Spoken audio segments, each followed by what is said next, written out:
Сайн санаа залуучуудаа, шоуны нэвтрүүлэг маань эхэлж байна. Өнөөдрийн бидний ярилцах сэдэв бол хэл ярианы хүч. Хэл ярианы хүч гэхээр танд ер нь юу бодогдож байна? Та гэр бүлийнхэнтэйгээ, найз нөхөдтэйгээ хэрхэн харилцдаг вэ? Та хэлдэг хэдэн үгийнхээ хэдд нь хараалын хөвгийг хэрглэж байна вэ? Энэ талаар бүгдээрээ үзэгч залуучуудаас асуухаар Open Mic-ийг аялуулцгаая.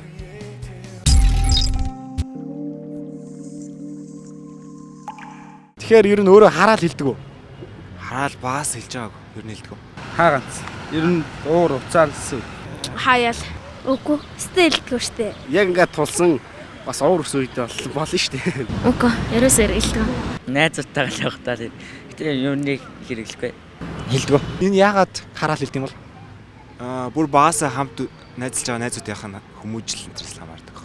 Би нэг хүмүүс амар дуурайдаг болохоор тэгээд хараал гоё юм шиг санагдал тэгэл хэлдэг байх л да. Хэмэдэх. Дотор онгойлохын тулд бас хараал хэлдэг байж болох юм. Хүүхд нэр уурыг хүргээд тэгээд хараад л хэлдэг. Ер нь хараал хэлэх нь зөв юм болов? Мэдээж буруу штэ. Буруу. Мэдээж буруу. Ер нь хэрэггүй штэ. Одоо манай Монгол улс хараал хэлэхгүй боловсон байвал залуучууд нь хүртэл гоё штэ. Өстой хэрэггүй гэж бодож байна. Хэрэггүй хаа. Хүн хараагаад ямар юм бэ? Тэгээд буруу зүйл яагаад ингэ нийгэмд ингэж? Угаасаа буруу зүйлүүд л их тархдаг шүү дээ. Сайнаас илүү. Өөрсдийнхөө нохомсор ах. За тэр талаар сайн мэдэхгүй байна. Харин л дээ тэрийг ч нэ би сайн мэддэг юм аа. Өөрөө хэрэгэлдэггүй болохоор. Тэрийг хэлдэг болохоор нэг сайн мэдэхгүй байна. Чамайг хараах, доромжлох үед чи ямар хариу реакц үзүүлдэг вэ? Бодоод зөрүүлэл харах байлгүй. Би ер нь бол нэг тоодгүй ш.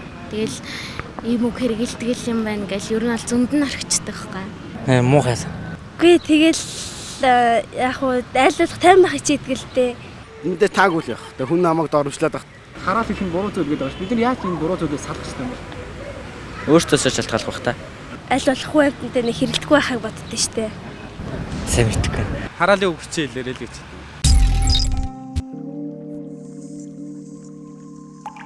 Олон залуучуудын үзэл бодол нэг иймэрхүү байна. Тэд уурлахаараа, бухимдахаараа, бусдад гомдохоороо хараалын үгийг хэлдэг гин. Бас мөн бусдыг өөрөө гомдоодог гин. Гэхдээ энэ зүйл нь буруу зүйл гэдгийг манай залуучууд бүгдээрээ мэддэг. Гэхдээ энэ зүйлээс салж чаддаггүй гин. Гэхдээ энэ зүйлээс бид нар яаж салах ёстой юм бэ? Энэ үнэхээр буруу зүйл юм уу? Эсвэл үнэхээр зөв зүйл юм уу? Энэ зүйлийг бүгдээрээ хариултыг нь авахар зөв үнцэг болон руугаа орцгоё.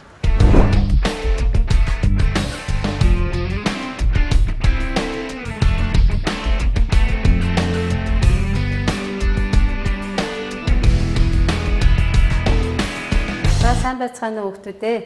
За өнөөдөр би ингээд энэ сайхан ургаж аваа эд залуу насндаа явж байгаа та бүхэнтэй хамтдаа бид нар бас нэг шинэ өнцгөр бас амьдралыг харах, бидний аж амьдрал ямар байт юм бэ гэдгийг харахын завшаан олдож байгаад би маш их баяртай байна. Тэгээд өнөөдрийнхээ бидний ярих зүйл маань одоо энэ үгийн хүч чадал гэдэг талаас нь тэр өнцгөөс нь бид нар харж ярилцах юм аа өнөөдөр. За энд миний одоо хадам ээж сайхан хүн байсан л да. Олон сайхан чанартай. Тэр чанаруудынх нь нэг нь болохоор үг ямар их хүчтэй юм бэ гэдгийг зүйлийг манай хадам ээж маш их сайн мэдсэн тийм хүн байсан. Тэгээ яадаг байсан гэхээр ингээл цагаан сарын шинийн өгний өглөө эрт тосно л доо. Мэдээж ч дээрээс өгчүүлдэг те. Тэгэл эрт тосол гарч орж ирснэ. Өө манай гадаач яста нэр адуу мал нь багшраад алт мөнгө нь овоороод хуугаар торг хүн цунцаар цай байна гэд айгу баярлцсан өөрөө яг үнэхээр нэрэн бүр нэг яг л тийм юм байж байгааг хараад орж ирж байгаа юм шиг маш их баярлцсан орж ирдэг. Тэгснэ миний хөө гараад иргээл намайг тийм би нөгөө ээжийн сэтгэлийг ойлгож байгаа юм чинь за амны бэлэг бодож байна. Амны бэлгээр байвал аштын бэлэг гэдгийг ингэж бодож байна гэл бэрний юм чинь гараад орж ирэхдээ яг ээжийн үгийг давтаал орж ирнэ. Яг нөгөө өөрийн сэтгэлийг бас ойлгоод ш. Тэгээд өө тийм байна ээж энэ гадаа чи адуу мал нь багшраад алт мөнгө нь аваад хуугаар торг хүн цанцаар цай байна ямар гоё юм бэ гэдээ орж ирнэ хоёлаа. Яг нэг яг тэр үедээ бол би бодохдоо нэг жүжиг тоглоод байгаа юм шиг тэгээд санагддаг байсан байхгүй юу. Тэгээд тэр цагаас хойш би ээжийнхээ тийм сайхан одоо бэлэг сандаг юуг нь авч сурж авсан. Тэгээд үнэхээр тэр нь хэрэгжиж байгааг нь би амьдрал дээр харсан. Манай хатан ээж бол амьдрж явах 84 наслсан юм байна. Тэр хугацаанд би ээжигээ ер нь юмар дутаж явахын үзээгүй. Дандаа элбэг хангалуун. Картын барааны үед ч гэсэндээ манайх ер нь яг үнэндээ бол бас тэгж дутаагүй шүү дээ. Яг тэр хамны бэлэгтэй хүний одоо хэлснээр л нэрэн байсан. Та нар мэдж байгаа бох. Мэдлэгтэй яаж мэдлдэг байсан бэлээ? Санаж байна. Одоо энэ тэнд ингээл жишээлбэл үнэ сааж байгаа хүнтэй таарлахаараа үнэ сүйтэй болгөө. Сайл ариун болгөө. гэж мэдлдэг. Ноос савж байгаа хүнтэй таарлах юм бол саваан шандас савсан ноос нь мяндас болгээ гэж. Би бол мөнхийн хатганы шүүтрхэн байна. Харин би бол мөнхийн хатганы нисдэг хүн байна. Харанхуйч гэртээрээ. Найзуудаа мөрөөдөлтөө нисцгээе. Хүүхдүүдээ мөнхийн хатганы нэвтрүүлэг та нартай шинэ дугааруудаа хүргэж байна. Нэвтрүүлгээ даваагаас баасан гарагийн 17 цаг 30 минутаас харин давталтыг 17 цагаас хүлээн авч үзээрэй. Мөрөөдөлтөө нисцгээе найзуудаа би нисэх дуртай.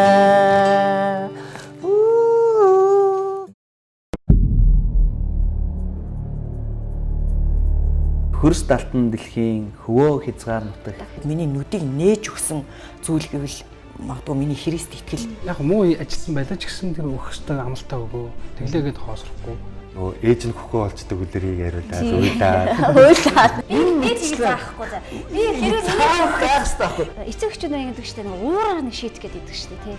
Аливаа зөв сэтгэл дээр хандах хэрэгтэй тий. Тэр дотор талд бас айдас байна л гэж. Эсвэл цахилгажуулж ин гэхээсээ илүү өөрийнхөө уур омгийг нөгөө бүр тэр хүүхд дээр гаргаж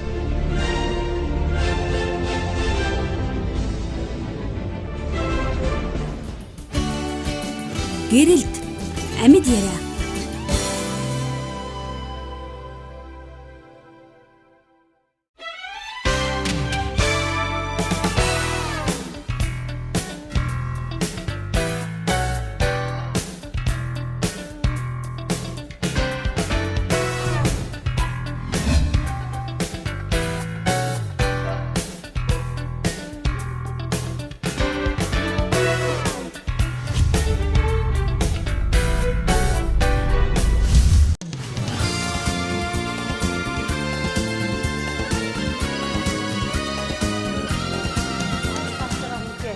Таарлах юм бол саваан шандас савсан ноос нь мяндас болгээ гэж өрөөдөг. Үнэхээр л ноос нь мяндас шиг л байж иж үр дүнтэй байна үстэй тэр чинь тий. Тэгэхээр ер нь одоо өнөөдөр тэгтэл бид нар маань мэдлэхээр яаж мэдлдэг болсон юм бэ гэдэг ингээд бодлолт чинь яаж мэдлдэг юм бэ гэдэг. Хай. Ерөөсөө хай болсон шүү дээ тий. Тэгвэл эхлээд бол юу вэ? Юмгүй те. Хариулж байгаа нь юу вэ? Юмгүй те. Ерөөсөө л юу вэ гэж асуухаар юмгүйдээ л хариулж байгаа юм чи юмгүйдээ л байх нь шүү дээ. Яг үнэндээ бол уг нь бол цаанаа бол сонин сайхан юутай байна вэ гэсэн асуулт юм шиг байгаа юм тэр. Тэгэхээр сонин сайхан юмгүйдээ гэж хариулж байгаа юм шиг байгаа нөгөөх нь. Өө сони юм зөндөө дүүрэн байна, дүүрэн байна. Нэр л дүүрэн байдаг үстэй бидний амьдрал чи тий. Миний хувьд бол Христэд итгэдэг хүн байгаа. Тэгээ итгэгч хүүхдүүд бас энэ дотор байгаа бах. Тэгээ итгэгч хүнийхээ хувьд бол бид нарын одоо энэ үгийн хүч чадлыг бас хаанаас ер нь гаралтай юм. Яг учир утганы юунд байгаа, үндсэн юунд байгаа. Нэр үний юм уу, эн чинь худлаа юм уу тий?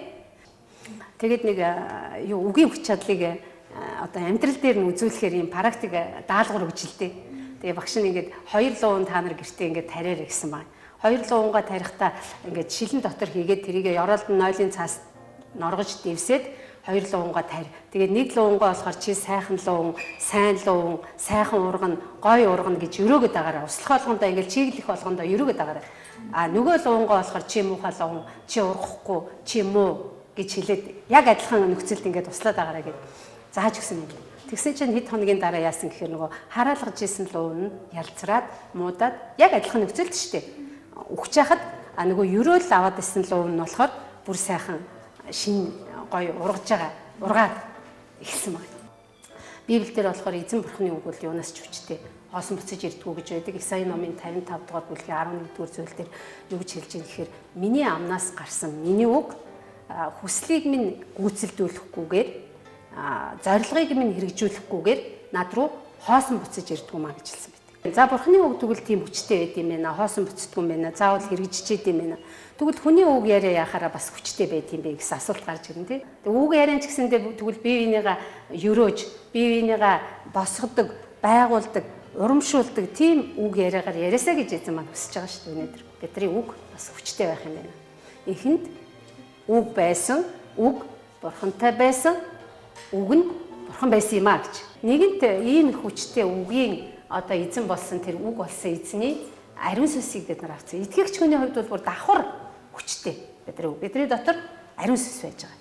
Энийг бид нар бас хэрэгжүүлж амьдрах нь зүйтэй юм л да. Бие бинийгээ босгож барьж байгуулж. Нэгэн үг маань ийм хүчтэй юм бол бид нар сайныг бие биендээ гаргаж, сайн үгийг гаргаж, сайн сайхан зүйлийг хэлж, сайнаар өрөөж явах нь зүйтэй юм байна. Жишээ нь одоо хичээлээ хийгээд сууж байгаа хүн харах юм бол зохиож болно шүү дээ өөрөө. Ухаан нь уужин байх болтугай. Эрдэм мэдлэг дүүрэх болтугай. Болно шүү дээ, тийм ээ? Өөрөө бодож олоод баяжуулаад бид нар ингэ сайхан бие бинийгээ өрөөж өгөх юм. Яг хараад өөрөө яг энэ хүнд сайныг хүсвэл би юу гэж хэлэх вэ гэж бодоод тэр үгээ хэлж байхад тэр чин тэр хүн дээр хэрэгжнэ гэсэн үг. Юу тарин тэрийг хурааж авна гэдэг зарчим биш үү ерөөсөө тий. Тэгэхээр бид нар ерөөлийг гаргаад авах юм бол тэр ерөөл нөгөө хүн дээр нь ч болно, эргээд нөгөө ерөөл нь өөр дээр нь бас буцаж ирнэ. Монголчуудын тэр үг байдаг шүү дээ. Өөд нь хайсан ч бол өөрийн толгой дээр гэдэг үг байдаг. Тэгэхээр би ерөөж явах юм бол над руу буцаад ерөөл хурж ирнэ. Энэ бол маш гайхамшигтай. Энгийн хэрнээ яг үнэн амьдралын зарчим бас эзний үгэн дээр хэлчихсэн юм зүйл байж байгаа. Тэр юу гэсэн үг вэ гэвэл ерөөсөө тиймэрхүү маягаар хамаагүй юм ярьж хэлж явдаг хүмүүс бол үнэн хэрэг дээр явал. За би ч одоо нэг иймэрхүү л хүн шүү дээ. Би нэг ийм л одоо бохир балиар заваан юм байгаамаа. Надтай ер нь та нар яаж ч харьцсан болноо. Өөдөөс минь пеппе гэд хэдээд ээж болно гэсэнтэй яг үндсэндээ бол адилхан. Зүрх юугаар бэлхэн одоо манай нэг орчуулга дээр дүүрнэ гэж хэлсэн мэлээ. Ам түүнийг гаргадаг юм а гэж. Хэцүү юу амархан уу? Айгу хэцүү шүү дээ тий. Бүр цалгид дайвалцаж асгачих гээд ингээл бүр нэг өстой яавал асгачихгүй явах уу гэд ингээд бүр хичээж явдаг үстэй. Тэгэхгүй бол нэг жижигхэн ингүүл асгараад байдаг. Яг тэрнтэй адилхан чи өсөг өгвөл бид нар доторхоо муу муухай ямаар дүүргээл байх юм бол дороо л хайлаад гарч ирнэ. Тэр чинь угаасаа асгараад байгаа юм чи яах юм. Яалж явахгүй асгарна шүү дээ. Хайлаад дүүрэн байгаа учраас гэтэл айгу сайхан хүн байдаг шүү дээ. Зүгээр ингээд байж байгааг нь харахаар нэг гоё. Тэгэл хамт байгаад юмар яагаад байгаагаа мэдэхгүй гэхдээ хамт дэрэгдэн ингээд байгаад яваад юмар. Тийм хүн байх боломж байна шүү дээ. Бид нар сайхныг бодоод сайныг санаал цалгиулах юм бол сайн зүйл цалгиулаад ах хэрэгтэй юм л. Үгүй яах вэ? Сайн зүйл цалгийл дээ. Элбэг дэлбэг байгаа юм чинь. Ялхаж яв, гарч яв. Тэр бусад хүн лөө хурж яв. Сайныг тариалал сайныг хурааж ав. Сайн үгээр биенийгээ өрөөгөлөөл би өрөвдөд байна. Сайн үгээр өрөөгөд биенийгээ босгон барьж байгуулаад байх юм бол би өөрөө босгогдоод би өөрөө байгуулагдаад байна. Би өөрөө дэвжээд байна гэсэн. Гээшлээд байна гэсэн. Хавчхад нь өрөө. Өрөө бүү хараа. Бид нар бол өрөөлөөс суув. Авраам хэлсэн үгийг та нар санаж авах. Эзэн юу гэж хэлдэг вэ Авраам? Чи өрөөлтэй холбоотой юу гэж хэлжээ? Чамаар дамжуулан бүх үндэстээ өрөөгдөх болно. Чи өрөөлийн үндэс болно гэж хэлсэн.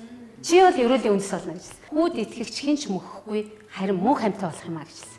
Чи тоос шороод бол тоос шороондоо буцгаално гэж хэлсэн тэр үгийн эсрэг нь юу болж гэнэ үү? Хүүд итгэгч хинч мөхөхгүй харин муу хамтаа болох юм а гэж өрөөж гэж байгаа. Тэгэхээр бүгдээрээ муу хамтаа болох юм а гэдгээр өрөөж явах хэрэгтэй юм байна. Чи муу хамтаа болох болно гэж өрөөж яхад нэр үнэхээр Есүс Христээр дамжаад муу хамтаа болох боломж байгаа.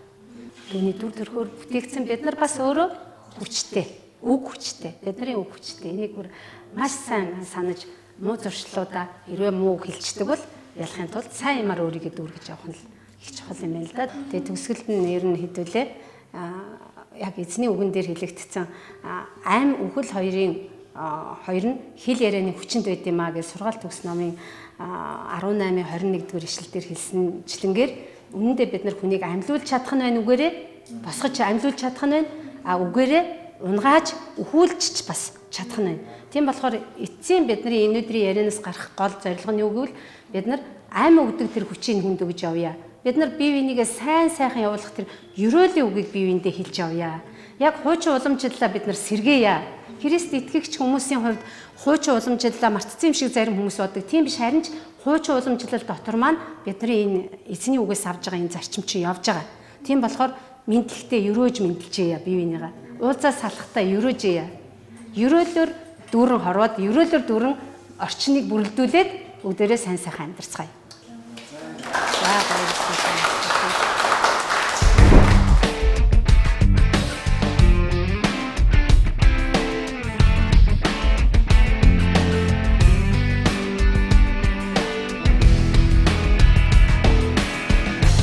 Үг хүнийг өхүүлж чадна, бас амьдруулж чадна.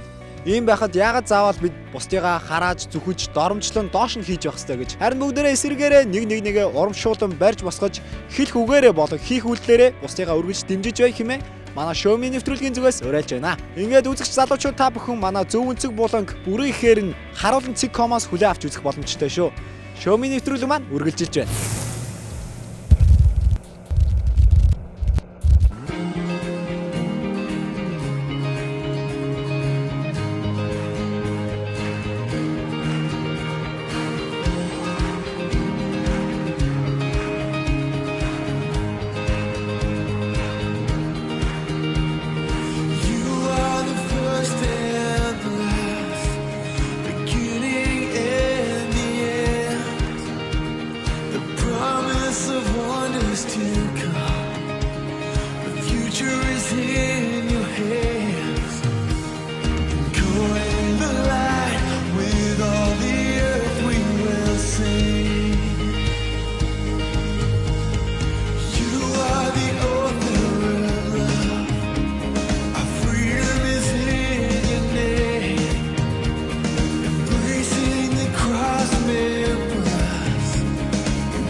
Та босоод ирэх үү? За тэнд баяр хүргэе. Та манай Showme нэвтрүүлгийн нууц дуран болонд амжилттай оролцлоо. Тэгээ энэ болохоор бидний тавьсан бяцхан тест байлаа.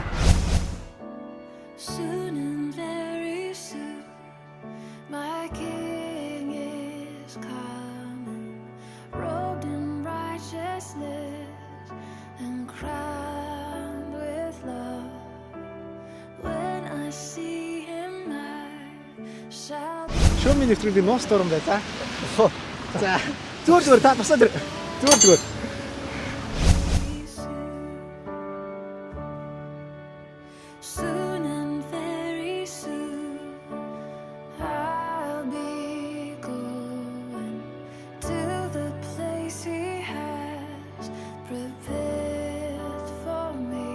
Тэгэхээр манай нэвтрүүлэг болохоор Showme-г залуучуудад зориулсан нэвтрүүлэг. Тэгээ нэг маш олон хүмүүс тусалцаа хэрэгтэй байдаг. Тэр тусалцаа хэрэгтэй хүмүүст бас зарим хүмүүс нь тусалдаг ч хүмүүс байдаг. Харин тусалдаг хүмүүсийг нь ийм хүмүүс тусалдаг шүү гэж харуулж нөгөө талаар нь бусдаа туслаасаа хэмээн урайлан энэхүү нэвтрүүлгийг хийж байгаамаа. Тэгээд манай энэхүү бяцхан тестэд амжилттай оролцсон баяр хүргэе.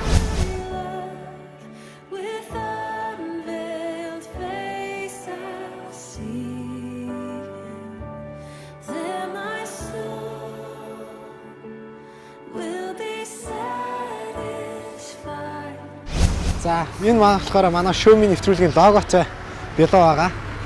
Тэгээд энийг гэр бүлээрээ найз нөхдөдөө энэ баяраа бас бусдад тусалсан зүйлээ баяр болгоод тэмдэглээрэй гэж өндөөлөг өгч байна. Тэгээд энэ болохоор манай байгууллага болохоор Имо Монголиа гэдэг Eagle User Христийн нэвтрүүлэг гаргадаг алба байгаа. Тэгээд бидний гаргасан Библийн түүх.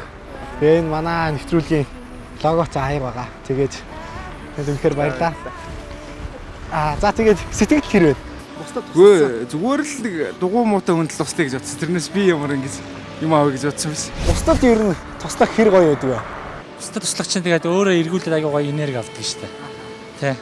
Жижигхэн ч гэсэн зүйлээр туслаа тэ. Нэгэндээ ингээд урам хайрлаж яа гэдэг бол цаад өндөөч тэгээд эргүүлээд өөртөө ч гэсэн аягүй сайхан байдаг. Өөрөө ч хүртэл банх сэтгэл төрдөг. Одоо энэ жишээн дээр жижигхэн шиг ингээд сайхан бэлэг авчиж байгаа шүү дээ. Ямар нэгэн асуудал гарсан бол би ингээд босож байгаараа тэгээд бинжиж. За тийм баярлаа. За баярлаа.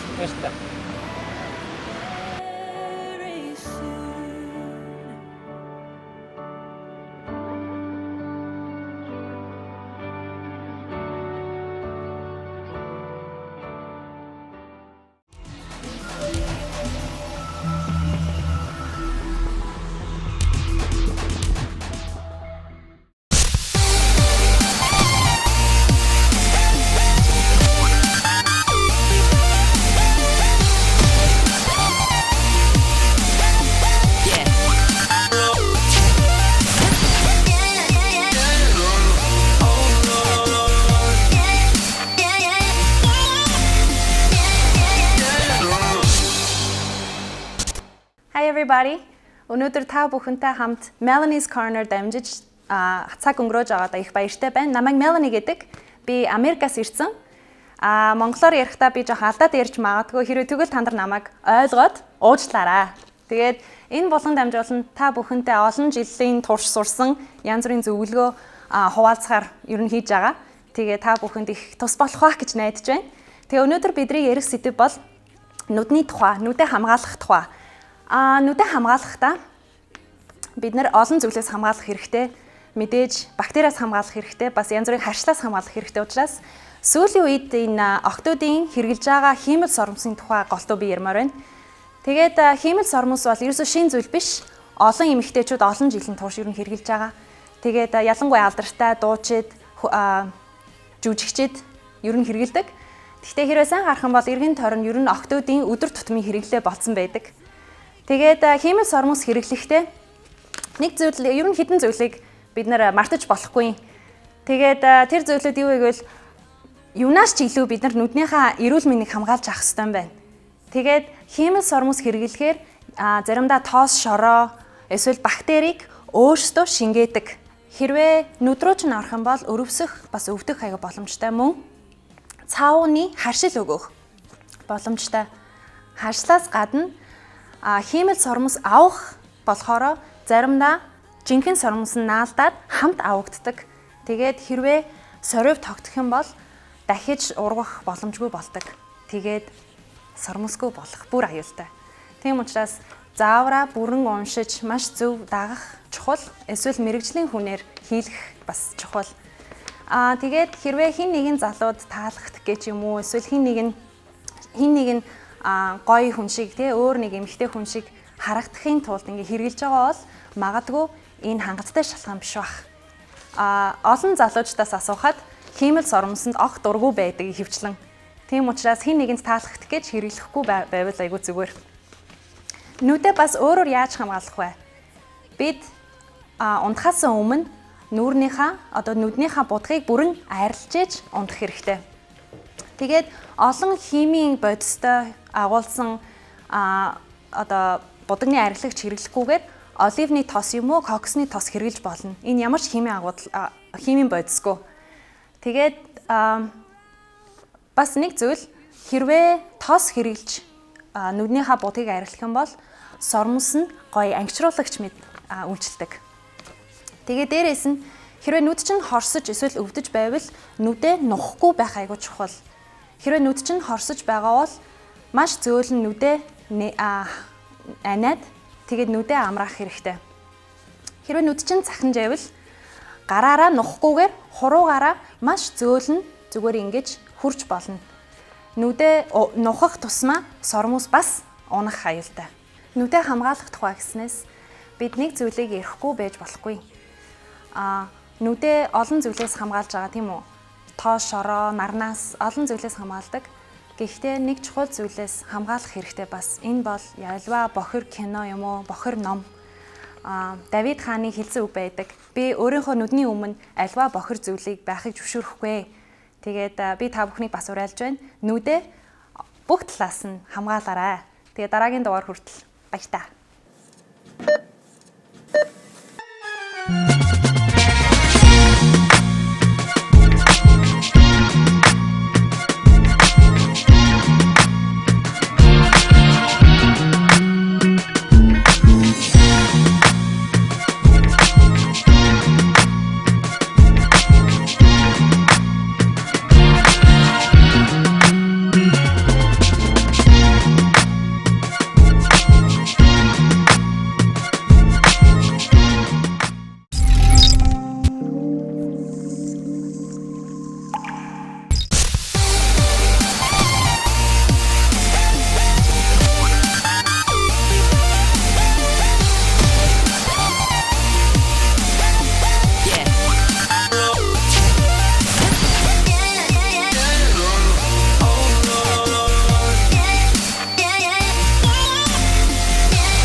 Ногоон гэрэл.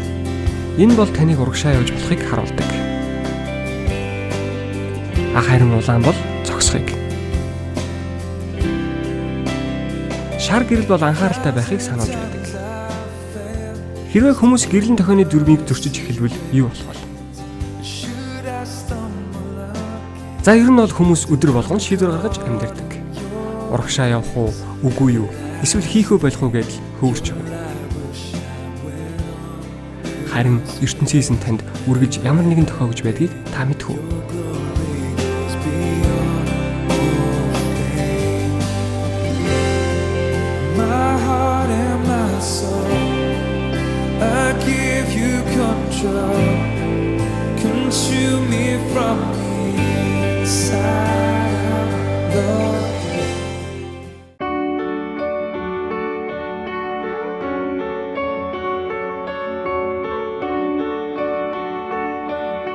Энэ бол бидний мэдэх Улаанбаатар хот.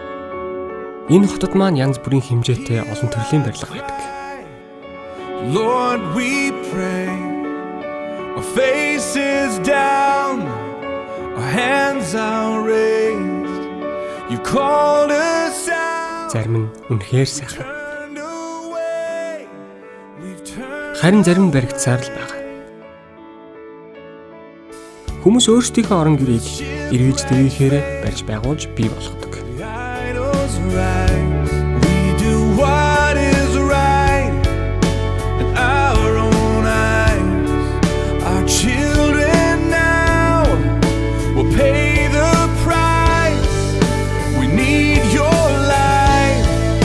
Харин энэ орчлон ертөнц түүнд агуулгадах бүх юмсыг ер нь хэн бий болгосон юм бол? Lord, it's now. Lord, it's now. We are desperate for your hand. We're reaching out. We're reaching out. Та хизээ нэгэн цагт өөрөөсөө асууж байсан уу? Бидэнд буй амьдралын утга учир юу болох? Хязгааргүй их хүсэл мөрөөдлийнхөө элсэн цагийн тухай. Жинхэнэ хайрын мөн чанар юу болох вэ?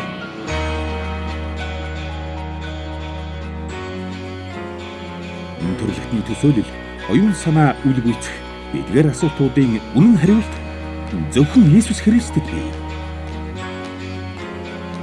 Таны асуултанд хариулт өгөх хүртэл 75 75 95 тэгтэг 75 85 95 тэгтэг Эмон 8 Эмон 7 Эмэн